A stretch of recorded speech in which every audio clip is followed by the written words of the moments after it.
Welcome back to the Her Hoop Stats podcast. I am with the coach today, Helen Wiliams. Coach, how you doing? I am with the man, the myth, the legend, BMac, the producer. Got a chance to see you live last week, so that was a lot of fun. You know what? I'm glad you brought that up. Let's go ahead and just start there. The people want to know. And by the people, I mean me, but I'm sure somebody else out there wants to know, how was the vegan restaurants in Phoenix? You know what? They were good. Shout out to Cindy Brunson for being a super, super good host. Good recommendations. There were some places that I went that had to make vegan, so kudos to their chefs for putting up with my mess. But three in particular. One, there's this place called Morning Squeeze. And let me shout out Sheila, the waitress / bartender. I think I went there. My friends and I went maybe 4 times over the few days that I was there. And she was fantastic. Her chefs put up with my mess and made my meals vegan. But that place, oh my God, their portions are ginormous. And my friends really enjoyed that. So shout out to Sheila at More Than Squeeze. Shout out to True Food Kitchen, where the boss, Aaron, took us. I had the best, and I was surprised, the best plant-based double cheeseburger. Made of beets, portobello, walnuts. I mean, it was fantastic. And then shout out to Vegan and Vine. They've got a great breakfast sandwich. And I tried crispy, what do you call it? The white thing that looks like broccoli. What is it called? Cauliflower. Cauliflower, yes. Crispy cauliflower. So all in all, I didn't get to visit all the places that I wanted to go, but Phoenix, they do it good. They do it well. So shout out to the places that I did go. I got to give a shout out to something that I've never tried before because I've never been in a city that actually had them. But Waymos, let me tell you.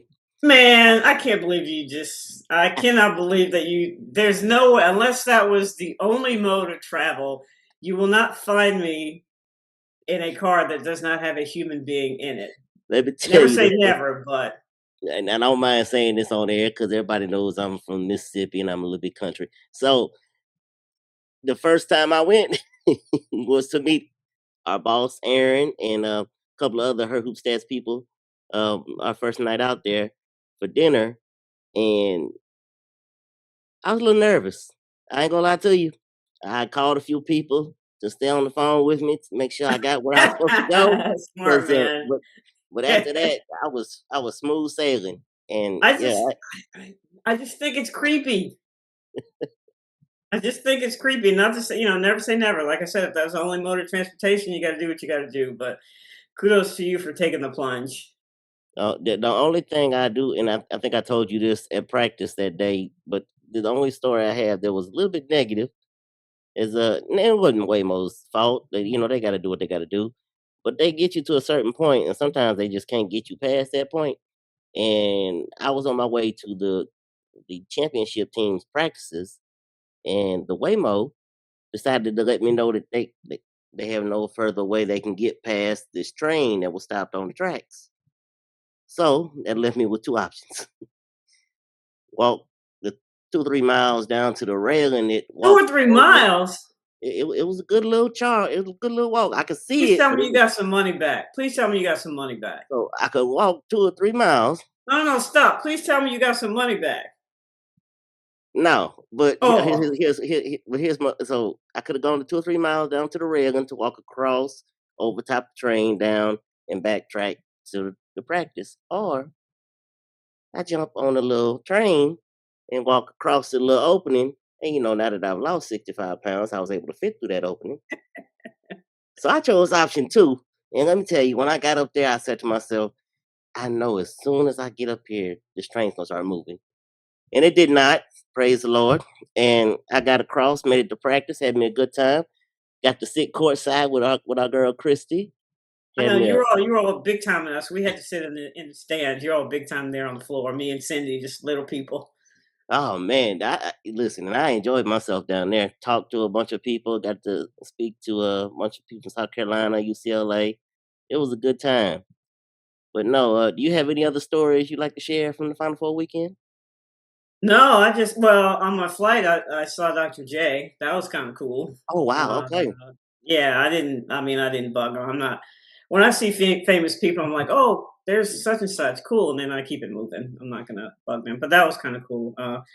No stories from there except it was run really well. I got my mini ball, which I have to get every time I go to the Final Four. Um, City of Phoenix did a great job. Yes. I loved how they had the entire bracket on the side of a building. That was cool. The practices were great. The coaches, especially Dawn and Corey Close, did a tremendous job of interacting with fans. Dawn comes in, it's like all hail the queen. Like everybody just, even if it's not a South Carolina fan, everybody wants to see Dawn. So she Yes. comes in and only is like not even paying attention to practice. I say that, I'm sure she is, but like she immediately just starts going around signing autographs and hobnobbing with the people, and everybody just is going crazy.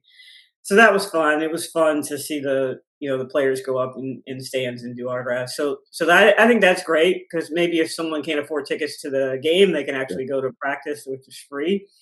Which again, Cindy and I we had to give the NCAA the business because it's free, but you got to go through hoops to get a free ticket, which was ridiculous. If it's free, it's supposed to be free. You're supposed to be able to walk in, but I digress. Great. Uh, so that was good. I took a red eye on Monday night and got in on Tuesday morning at like 5 a.m. And you were talking about being tired earlier. Part of the reason I do that is so I can get some work done on both ends, so I don't feel like I've wasted the day. So I spent Monday getting some work done. Took a 10:30 flight out. Got in at 5 a.m. Went to Starbucks, and I'm like, you know what? I'm up. Let me just go swim because I know I'm not going to want to do any exercise for the next couple of days. So went to go swim. Then I was like, well, I'm out. I might as well do some errands. Did all that and finally just knocked out in the afternoon. And I'm just now today back to normal in terms of feeling like I can, work out. My sleep patterns are back to normal. The allergies are back to normal. So Yeah. folks, if you hear me sniffling, that's because I'm back in Atlanta. But yeah, it was a really good trip. Yeah. Look, you talk about your flight. I have a story on that end. I gave a shout out to the Waymos, but I had to give a shout out to the Lyft driver Vince. Um, Tuesday morning, my flight was to leave at 6 a.m. Phoenix time. I don't know when, at what point, but like I told you before we got on air, I was adjusting to the time difference the entire time I was in Phoenix. Finally, the last night, it was the best night of sleep I got. Got a real good night of sleep because about 4:45, I get a text from my mom asking if I was at the airport yet. My flight leaves if it starts boarding at 5:20. I had not gotten out of bed. Slept through my alarm. So rushed Luckily, the in, airport's only like 15 minutes away. and luckily, as you know, because you are somewhat like this, I'm a planner, so I had already pretty much packed the night before. So that was the good vibe of it. So I was able to just kind of throw everything together, hustle out, got my lift. Vince pulled up. I told Vince, I said, Vince, I have never been late to anything in my life, and I do not want to be late to this flight. Is that? And he said, no, we're not gonna let you be late today. And he sure didn't. He got me there. I got there in time to make my flight. My bags, however, had to be rebooked on another flight later. That's okay, because I made it home, got in my seat on the first flight, coach, and the guy sitting next to me tapped me. He said, "We've all been there." And you know my situation. I didn't know what he was talking about. And he tapped me, kind of looked at my shirt. My shirt was on inside out. So, but like I just said earlier on this podcast, at minus 65 pounds, got into that little bitty airplane bathroom and flipped it right around, and we was rocking and rolling, heading to the Right house. now. All right now. BMac in the house. Yes. But let's talk about a little basketball now. We are in a crazy time. We're living in some wild times as it's basically free agency in both the WNBA and women's college basketball. Now, there's not a whole lot to really say at this point, and to be honest to everyone, we are recording this on Thursday afternoon. It will go out Friday morning. So if anything happens between Thursday afternoon and Friday morning, we won't hear about it. We won't know about it. You'll find out about that next week. But um, not a whole lot of WNBA free agency news. We got the Angel Reese trade, but we've talked about that a couple times here on the podcast this week. Yep. Um, Give me some of your. I'll use your words. Let's let you prognosticate on where some of the top free agents that are in the transfer portal for women's basketball in college. What do you see them? Prognosticate. That's a Wake Forest word. Prognosticate. So I mean, there's so many freaking transfers, but there's a couple that interest me. So I went to Florida's website. Okay. They only have two people for 2026-27 on their site. Uh, Mayara O'Neal, Shaq O'Neal's daughter, Yep. and I forget the other young lady, but only two. But there's two kids from that team that really interest me. One is Liv McGill, Hmm. just an outstanding point guard. And trying to think of where she might go, I'm like, well, I can see her going to Mississippi. I can see her going to TCU, Point Guard University. Yeah. Maybe LSU. I know they've got guards, but if that kid says she wants to come, somebody's got to leave. And I don't think the point guard experiment with Fulwiley went well. I think she needs to stay off the ball. Just my opinion. But that's a highly regarded, highly talented guard, point guard. Kimora Johnson from UVA. Part of me could see her going to South Carolina because of the Virginia connection. But I know this is kind of crazy, but I could see her at Notre Dame too. Okay. You know, so that's a big one. Now, she shot 36% from 3-point range. Is that good enough for her to play off the ball if she were to go to someplace like Notre Dame? You got Danny Carnegie from Georgia, who was at Georgia Tech. This kid, her coaches keep leaving. She's at Georgia Tech. Her coach left. She goes to Georgia. She's a great scorer. She's kind of like a tweener, 1 or 1.5. Zam Jones from North Carolina State. Where's she going to go? Mia Paldo from Tennessee. Those are guards. Tennessee. We all know what a cluster. You know what that is right now. But I'd be curious to see where their number one recruit, Olivia Edwards, is going. Right? She asked out of her letter of intent, so she's getting re-recruited. I'd look at Nunu Agara from Stanford.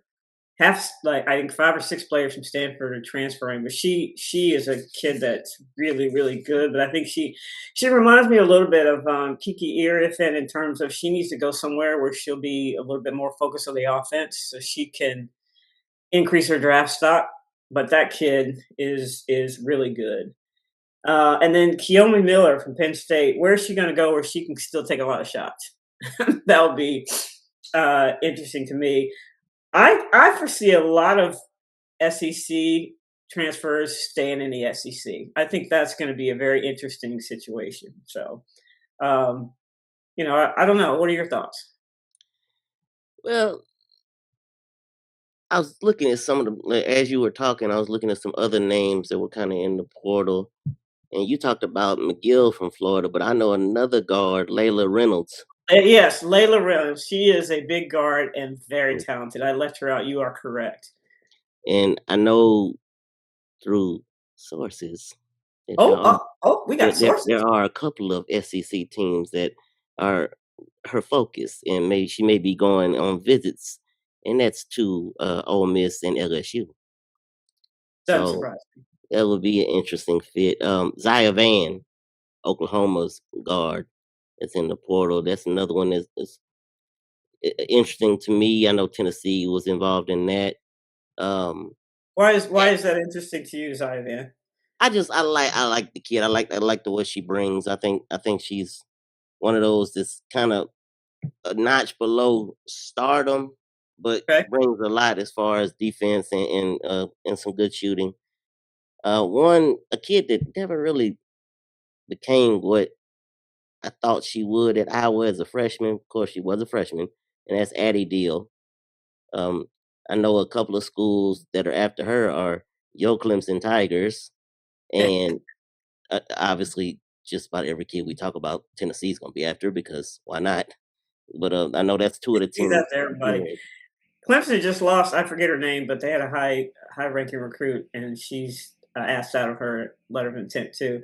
So that's another thing that's going to happen during this free agency. Is all of a sudden there are going to be spots where there weren't before, and then all of a sudden people are going to want to change their minds. I think it would be interesting because I know they were one of the schools that she had kind of had in her top five before she originally chose Tennessee. But for the Edwards kids, Olivia Edwards, I think it'd be interesting to see her go, maybe take a visit and maybe even join South Carolina. Wouldn't surprise me. No, Wouldn't surprise me at and all. I believe she's from Oregon. I think she's from the West Coast. So UCLA would be another one that would be a Well, possibility. UCLA or USC, I mean, they're losing five people. They're not losing the main ones, obviously Juju, um, and so they've got their, if you will, their core Hmm. staying, freshman of the year and everything like that. But they're going to be looking as well. And I'm gonna ask. I got another one that's on my mind, and I want to kind of get your thoughts on where you think she would be a good fit, and that's Iowa State's Audie Crooks, or formerly of Iowa State. You know, I've thought about this a lot, uh, and I'm not like she was linked to Oklahoma at one point, but I'm like they like to run. So it's going to have to be a school that obviously is interior oriented, right? It's going to have to be a team. I'm thinking that doesn't play a lot of player to player defense because her one on one defense leaves something to be desired. So I don't know. I mean, if you go to, it depends on the coach. If you're a coach that's willing to, when she's in there, change your philosophy as opposed to when she's out. But how does that impact the rest of your team if you're running two different sets of offenses? But the kid can score, so it's hard to stop her when she gets down there. You're not moving her, and she's got that little fadeaway she's developed from 12 feet out. So I don't have an answer for you. I'm just like, okay, it's got to be somebody that's willing to slow down their offense a little bit. It can't be a team. Now I could be wrong. It can't be a team that just runs. It can't be a team that presses a lot because that just does not work. For her skill set. What do you think? I don't know why. I feel like this would be a good fit just because of what they have there. Uh, Notre Dame playing for Niele Ivy, playing with Hannah Hidalgo. I mean, I just think that would be a good 1-2 punch. And, somebody that can just control the middle, score a bunch of points inside, get a bunch of rebounds if, their guards are having off nights. But again, like you said, it's gonna have to be somewhere that somebody would gonna have, you need four other players out there who are gonna be committed defensively, which Hannah Hidalgo, I mean, Counts for two players. Yeah, I mean, here's the thing about Notre Dame. They play a lot of zone because they had to, mhm, right? And wherever Audi Crooks goes, she needs to have a lot of good 3-point shooters around her mhm. so that she doesn't get triple teamed because that's the only way you can think about possibly, stopping her. So, would Notre Dame commit to that, slowing it down that much and stay in that zone because of her? Like I said, because they had to this year or not. So that is an interesting thought. And while you're sitting there thinking about that, let's talk about her former teammate, Addie Brown. Where would you like to see that? Where would you like to see her end up? He's so skilled. I mean, TCU. Mm, Um, I mean, because her skill set so versatile. But she's a grad student, right? I believe so. Yes. Yeah. I can see her at Notre Dame. That's grad student university. You know what I mean? Somebody that's already has a lot of experience, a lot of different skill set. I can see her fitting in there. I could see her. You look at UCLA, you look at USC. I mean, all those schools are looking could use her skill set. Yeah. What about I think 5'9" guard out of Georgia, Danny Carnegie? Where would you like to see someone of her? I mean, just can just flat out score. I mean, just lit Yeah, up the SEC this year.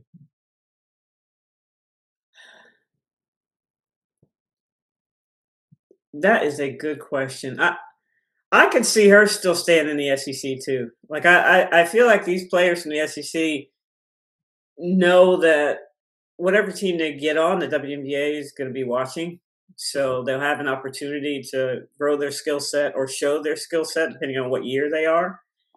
So I think it would take a lot for them to leave the SEC with the prestige and everything. So I would not be surprised. Lots of teams need scorers.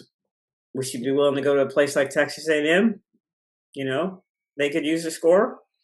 Um, how long is Joni going to be there? It's her last year, I think. So for her, I would assume she'd want to go someplace that is stable.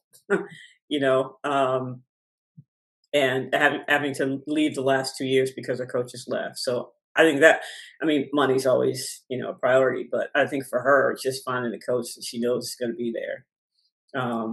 And don't discount University of Virginia. They just hired Aaron Russell, and there's a lot of kids that would want to go to school there. It's a great school. They know there's money there.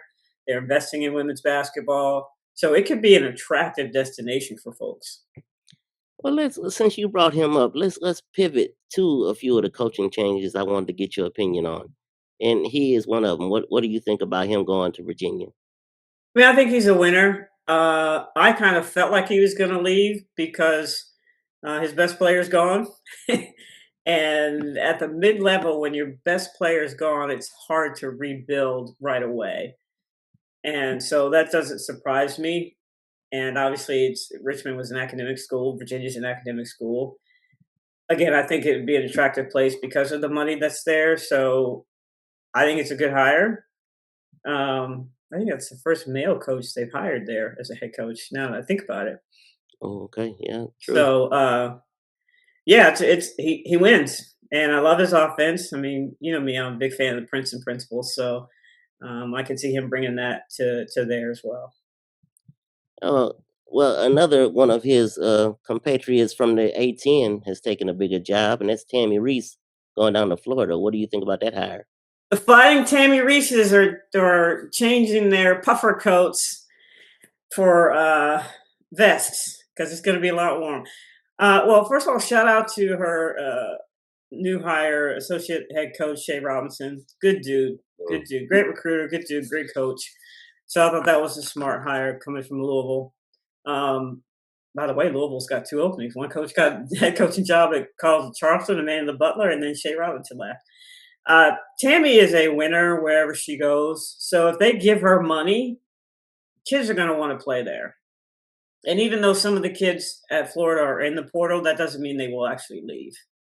And some of them might try to see what's out there. But Tammy can coach. I love Tammy because she gets it. She is got a business background, and we had conversations years ago about how she approaches running her program.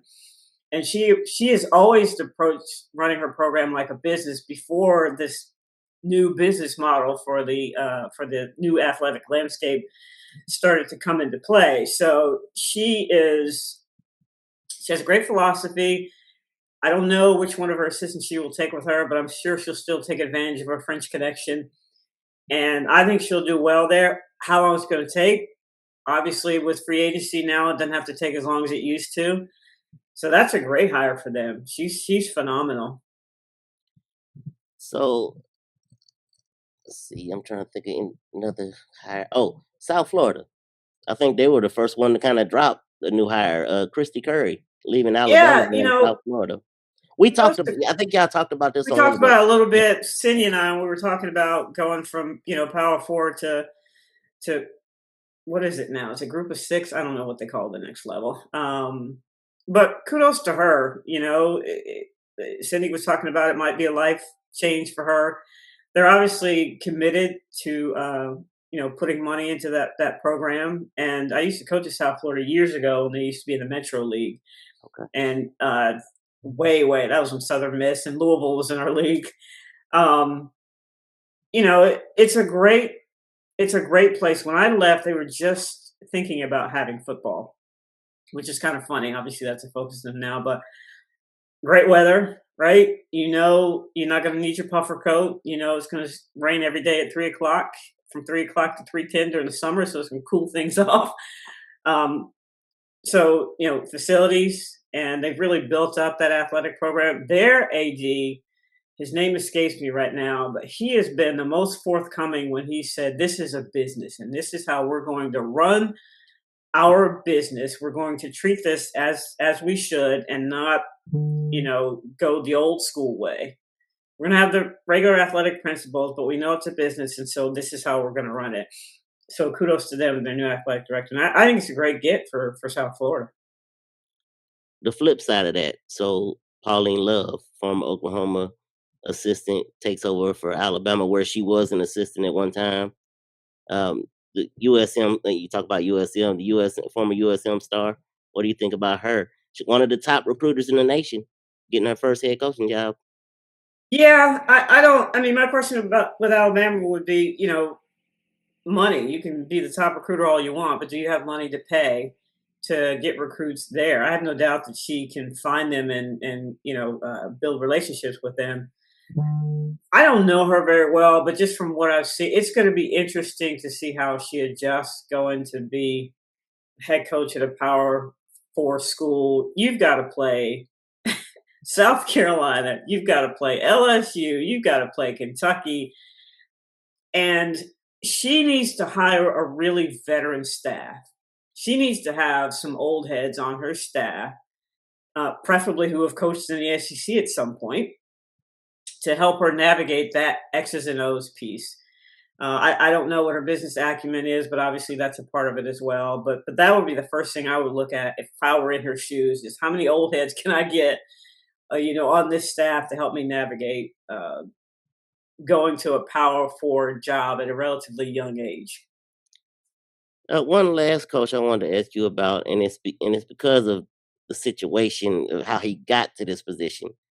The Central Florida, Gabe Lazo, spent 4 days as LSU's new assistant, and after leaving Tennessee to go to LSU, and now is the head coach at Central Florida.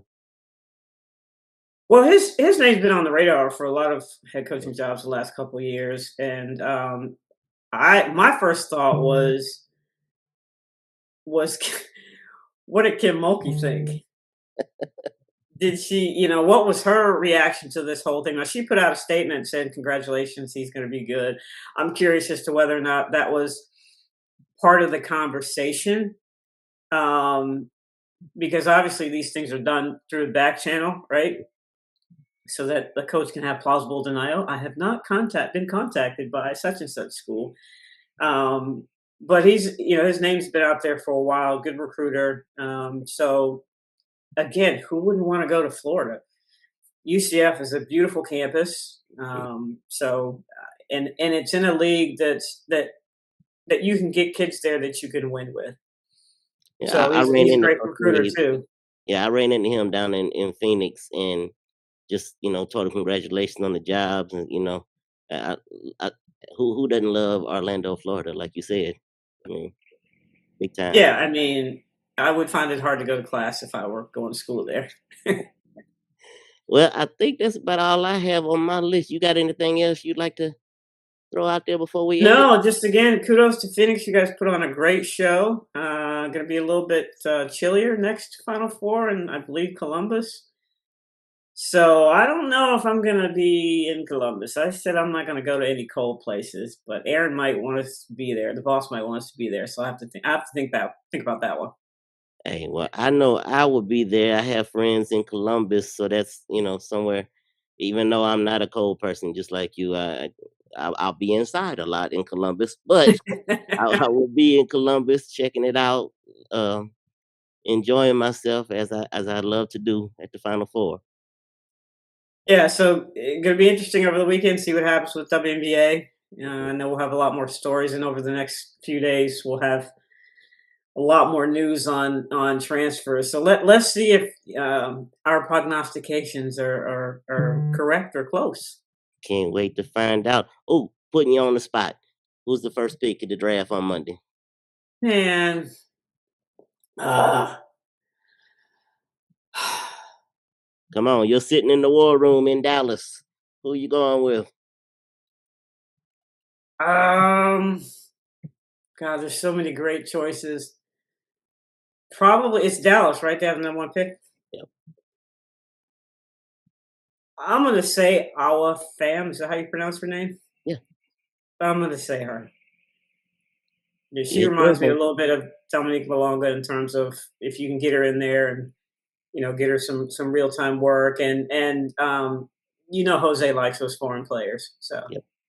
And yeah. he's a great player in player development as well. So if she can get anywhere near where Dominique became in by year two, that's special for them. That'd be good. Go along with Paige Becker's.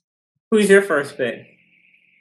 I had to go with you. I'm going with the project. Just something about her. Like I watched her in the Euro basket tournament, and I just felt like there was something there that if somebody could untap it, it'd be pretty special. You'll see. That's why they pay them the big bucks, though, and that's why I'm gonna sit here and make my cash talking about it. Uh, There you but go. as always, follow us at Her Hoop Stats on Blue Sky, Instagram, X.